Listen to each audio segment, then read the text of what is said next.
So we were talking about the different kinds of mitzvot.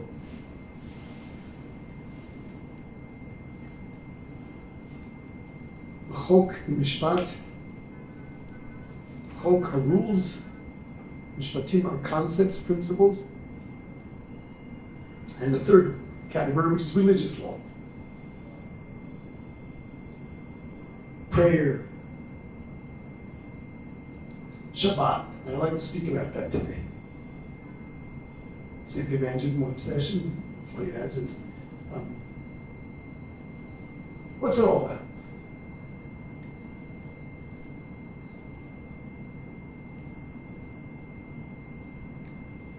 So, God rested on the seventh day. He was tired.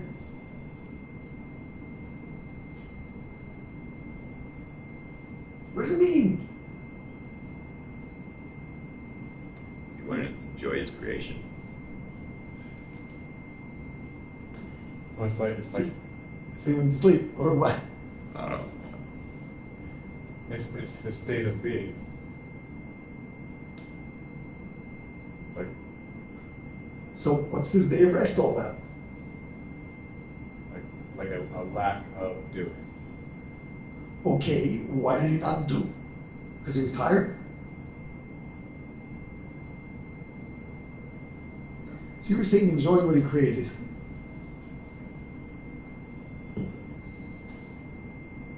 When the verse tells us what happened, it says, Vaychal Elokim, Hashem finished. He finished everything.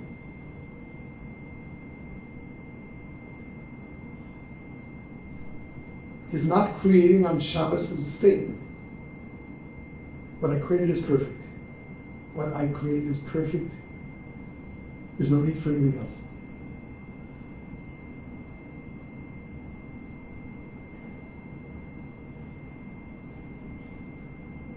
When they would say, when a good thing going,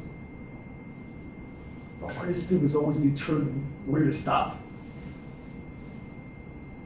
God knew where to stop.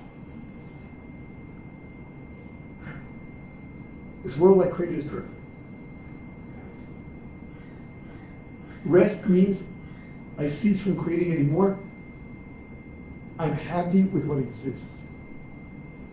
It's perfect.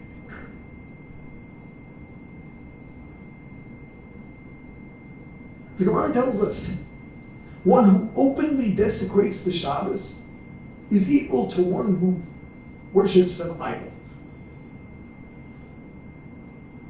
Says Rashi. Why?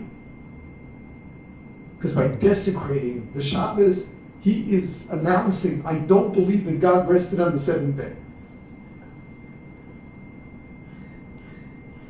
Oh yeah? What is the importance?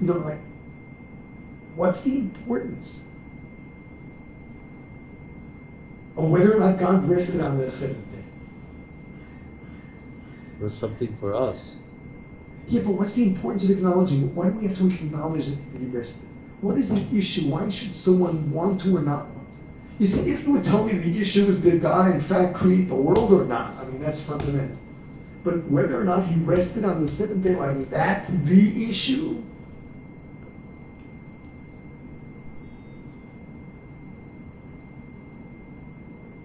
Is rest the right word? Cease from creation. It's something that we need each week. One second, but hold off. The issue is not our rest. Our rest is a way of attesting to his having declared that the world is perfect. So the answer must be that that's what our rest is all about. Our rest is to express the same thing he did when he rested. What does rest really mean? Of course, refrain from doing work. To reflect? It's to appreciate and to really completed something. What? That you completed something. Well, that's what he did, but for us, our rest is to be at peace. The world's fine. So why is there not halacha on thought processes? Really there is. Really? But we'll see. In other words, the underlying issue is, come Shabbos, that's the day to appreciate the world is perfect. To put away all of your worries, all of your concerns, and acknowledge the fact that the world is missing nothing. When we say the world, are we talking about our personal world? At least your personal. Really? At least. So, 1 second. Is the world perfect? No. The people Yes. in it- The people in it make it perfect. Depends what day of the week you're talking. I think everyone's agreed that there were problems. But they're created by people. To their own Okay, but they're still around. With the world, So God created a world that can be destroyed by people? But isn't that an imperfection of the world?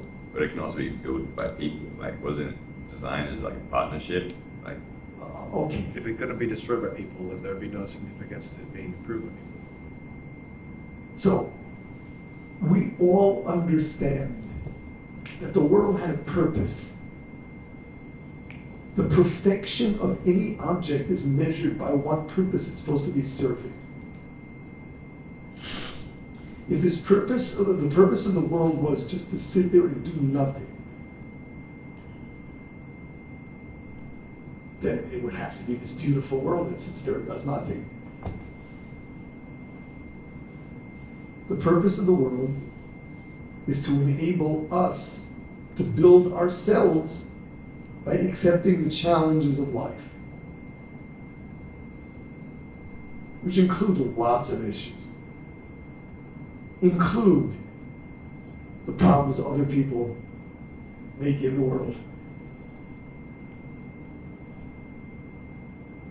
The perfection of the world includes the issues that need our attention. Because without them, we'd have no place. And this world was created for us. The world is perfect for what it was created for. With all the issues, all of the challenges. Wow, that's what it was created for. That's what it's all about.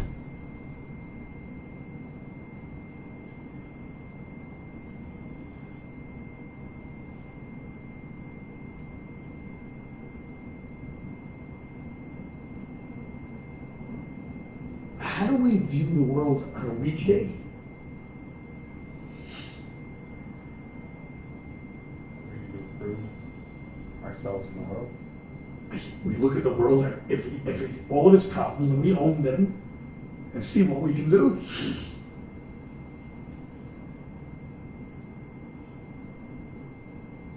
But why is that? So during the week, it's almost as if we fool ourselves into thinking that the world is imperfect and we've got to perfect. On Shabbos, we put things in perspective and we remember. No, that was a setup. The world is perfect.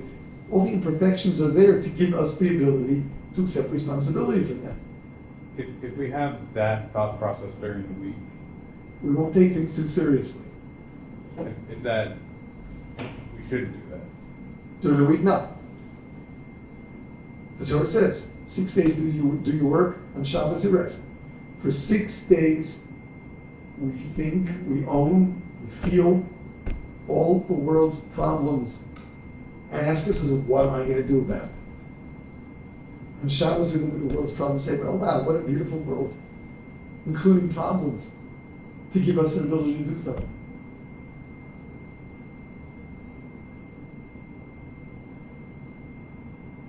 During the week, we feel those problems are emergencies. Shabbos, full view. And they're just setups. They're just opportunities for us to build ourselves.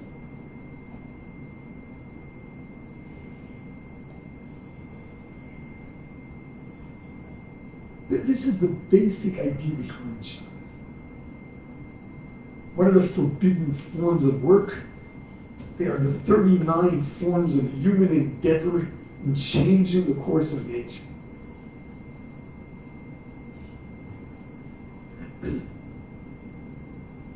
But really, although the Torah gives us the idea of a technical Shabbos by telling us that we can't do malacha, the Torah wants us to rest in Shabbos, and that's an emotional state of being.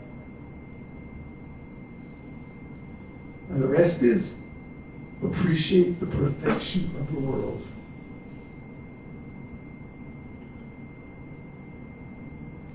So you get together with family, have good food.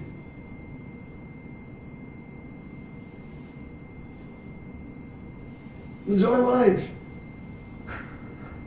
But with that understanding,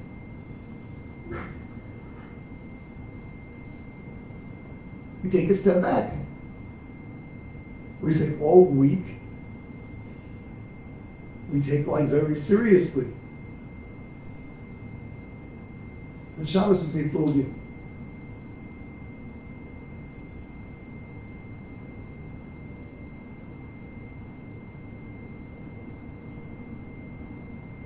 We'll go a little further.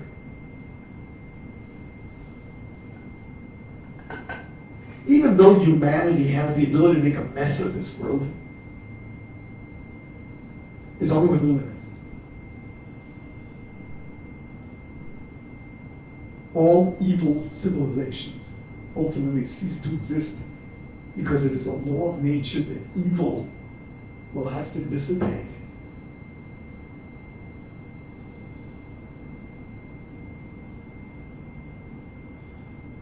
Who destroyed the Roman Empire? So, Yeah. Egyptians too. The former Soviet Union. Bolsheviks. Well, the Bolsheviks, well, ultimately, it was the Soviet Union, ultimately.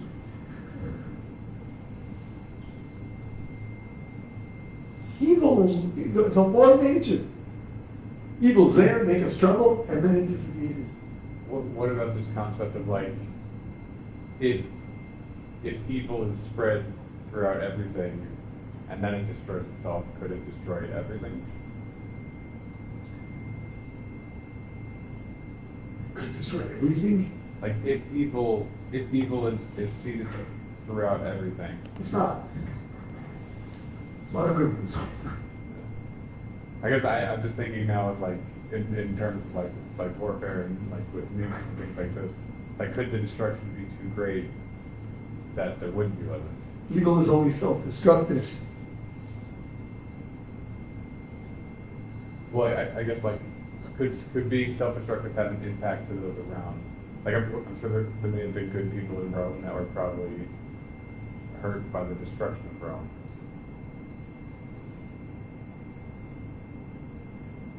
Like could evil be so destructive, so self-destructive, with a wider impact that it hurts people around it? Only if they want into it.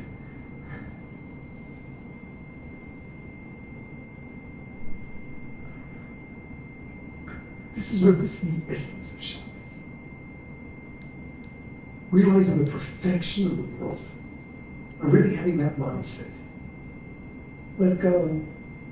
All week long we take responsibility for the world. Shabbos we let go, we recognize this world is perfect. All the imperfections are set up to make us feel responsible.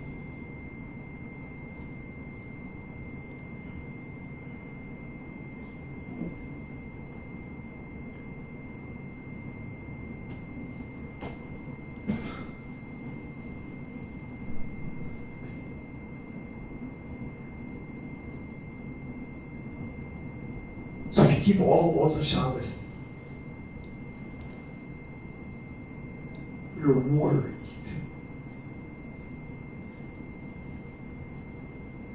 No, that's not Shabbos. Shabbos is a day without worry and anxiety.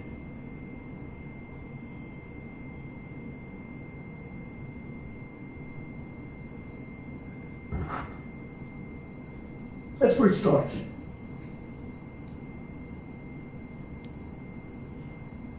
There's a lot more to be said about it, but we continue. Okay?